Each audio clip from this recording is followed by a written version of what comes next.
2011 সালে যখন আমরা ক্ষমতায় এসেছিলাম 4.41 টাইম বেড়ে জিএসডিপি অর্থনৈতিক সাফল্য এখন প্রায় 20,31,000 কোটি টাকায়।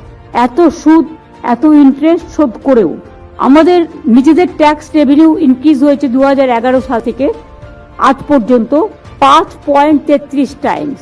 ক্যাপিটাল এক্সপেন্ডিচার ইনক্রিজ হয়েছে 17.67%। Social sector expenditure 14.46 times more. Agriculture and allied sector increased হয়েছে 9.16 times more. Physical sector expenditure 6.93 times more. Poverty অ্যালিভিয়েশন, যেটা খুব ইম্পর্টেন্ট, এটা হচ্ছে মাটির মানুষের কাছে প্রায়োরিটি এবং একটা সরকার কতটা মানুষের কাজ করছে তার একটা নির্ধারণ সূচি।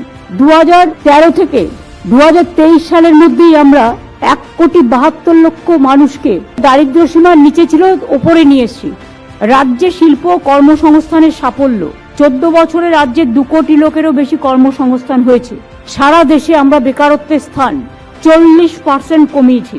অর্থনৈতিক করিডোর 6টি হচ্ছে, এর মধ্যে 2 লক্ষ কোটি টাকার বেশি বিনিয়োগের সম্ভাবনা হয়েছে। এখানে 1 লক্ষ কর্মসংস্থান আরো তৈরি হবে।